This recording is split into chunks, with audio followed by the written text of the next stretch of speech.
Those 5 words, whispered by Lewis Hamilton into the radio, exposed what Ferrari spent months hiding. He wasn't just asking a question, he was breaking the fourth wall of Formula One diplomacy. In Monaco, the silence that followed wasn't a technical glitch, it was a symptom of mistrust, of a partnership not built, but forced. Hamilton and Riccardo Adami were never meant to be a team. Not in spirit, not in culture, not in communication. Adami, a Ferrari institution since 2015, fluent in the politics of Maranello, but hesitant in the emotional dialect of a 7-time world champion. He gave Vettel clarity, sign structure. To Hamilton, he offers uncertainty. "This is our race," he said mid-race, a phrase meant to inspire or to confuse. The miscommunication wasn't minor. Hamilton questioned gaps to rivals, no reply. Asked about strategy, received ambiguity. At Ferrari, where symbolism matters more than syntax, this wasn't just a radio misfire, it was sabotage by silence. Because in F1, the message you don't send is louder than the one you do. Hamilton, stripped of Bono and thrust into Adami's static-laced world, isn't just adapting, he's decoding, and what he's hearing, or not hearing, is rewriting the script of his final chapter. There's a reason Riccardo Adami still holds the headset, and it's not performance. Since 2015, Adami has been the silent operator behind Ferrari's cockpit. He survived leadership overhauls, political implosions, and driver rotations. Vettel, Ricciardo, Sainz all came and went. Adami stayed, not because he was irreplaceable, but because he was obedient to a system that fears disruption more than defeat.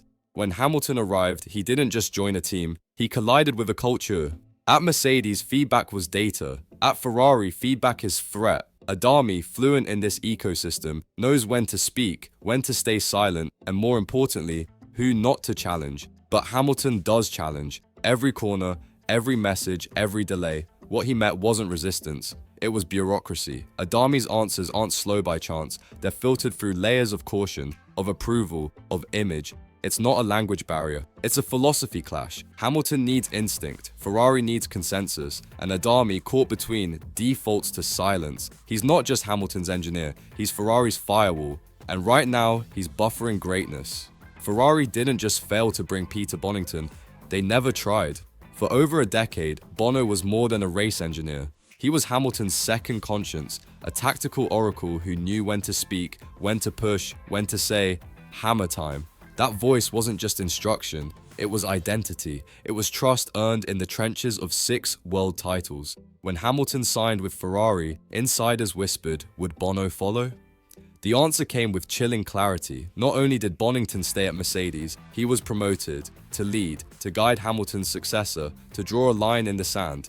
So Hamilton arrived in Maranello alone. By design, Ferrari didn't fight for Bono because deep down they didn't want 2 legends in the same garage, just one to mold. Adami, already entrenched, became the default, but he was never the choice Hamilton would have made. This wasn't a transition, it was a rupture, a deliberate one.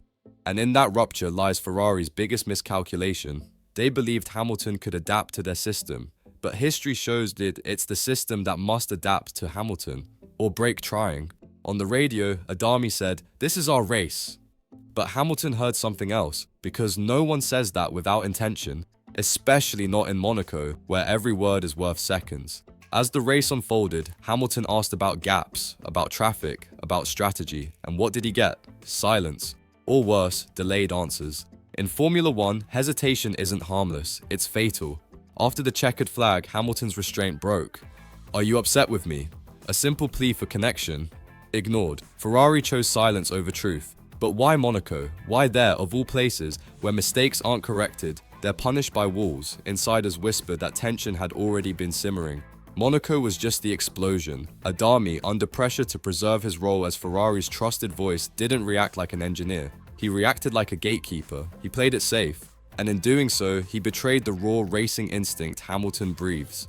This wasn't miscommunication. It was fear dressed as control. A system where not losing matters more than winning.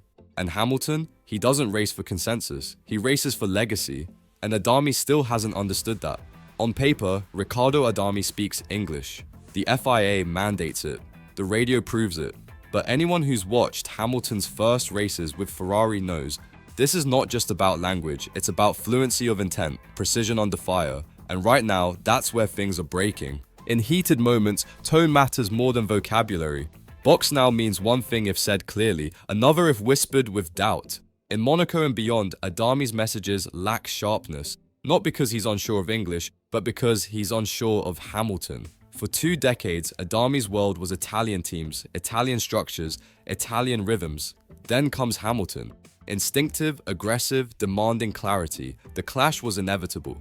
But instead of acknowledging it, Ferrari is pretending it doesn't exist. There's no translator, no linguistic mediator, just a driver reading between the lines and an engineer struggling to encode his thoughts into a different racing culture. This isn't miscommunication, it's misalignment. And the deeper problem, at Ferrari, Adami isn't just a voice, he's a symbol of continuity. Changing him would mean admitting the system is flawed, something Maranello resists at all costs, even if it means failing Lewis Hamilton. In most teams, the race engineer serves the driver. At Ferrari, he serves the institution. Riccardo Adami isn't just plugged into the cockpit. He's wired into Maranello's hierarchy. He answers upward first, then outward. And Lewis Hamilton, used to instant responses and tactical autonomy, now finds himself navigating a chain of command masked as a partnership. It's subtle, but deadly. Every time Hamilton asks for real-time data, a tire delta, or track evolution stats, the pause isn't about processing, it's about clearance. Adami isn't slow, he's cautious. And caution kills momentum. This isn't about one man failing, it's about an engineer playing dual roles. Loyal servant to Ferrari's brand image and communicator to a driver who doesn't play politics. In radio exchanges, the hesitations say more than the words. They reflect a mindset. Don't say too much, don't provoke headlines, don't contradict strategy upstairs, even if it means leaving the driver blind. For Hamilton, this is war without declaration. He doesn't need loyalty, he needs clarity. But Adami, consciously or not, still treats Leclerc as the internal benchmark, not the rival, the favored. Hamilton didn't walk into a team, he walked into a legacy project, one where he's the disruptor and Adami the stabilizer. The results? Predictable, painful, political. Charles Leclerc has his own engineer, Brian Bozzi, and yes, they've had miscommunications, strategy calls gone wrong, tire gambles that backfired, but there's a crucial difference. When Leclerc questions, he gets answers. At Imola, Leclerc demanded to box for softs, was told Hamilton didn't want to, then suddenly, Hamilton dived in. Confusion? Yes. But Bozzi explained, dialogue continued. There was no dead air, no silence wrapped in tension. Contrast that with Monaco. Hamilton misheard a strategy cue, asked for clarification, silence, asked again, more silence. It wasn't about the mistake, it was about the refusal to engage. At Ferrari, Leclerc is the known quantity, the familiar variable, even when he lashes out, like in Australia. My seat is full of water, Bozzi responds calmly, even playfully. The culture permits error, as long as it's internal. But with Hamilton, the tolerance isn't there. The margin for confusion is zero. The patience, gone.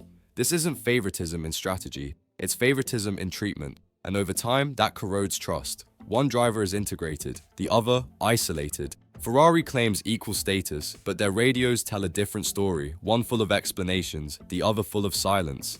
Lewis Hamilton was never just a signing, he was a shock to the system. Ferrari brought him in to chase glory but forgot one thing: legends don't conform, they confront. And Hamilton, from day one, has confronted the very day of a team built not to dominate, but to protect itself from implosion. Riccardo Adami isn't the core problem, he's the symptom. A veteran loyal to the architecture, trained to survive change, not accelerate it. And Hamilton? He is change. A cultural disruptor with no patience for rituals that stall performance. Every radio silence, every delay in strategy call, every vague message, they're not coincidences, they're defense mechanisms. Because in Ferrari's hierarchy, admitting error threatens legacy, and Hamilton demands accountability in real time. This isn't about mistranslations or technical delays, it's about fear. Fear of letting a driver take control, fear of repeating the Alonso fallout, fear that if Hamilton rewrites the culture, the old guard becomes obsolete. But Ferrari faces a choice, evolve or eject. Because Lewis Hamilton won't fade quietly, he didn't come for politics, he came for history. And history doesn't wait for anyone, especially not for a team still clinging to the past.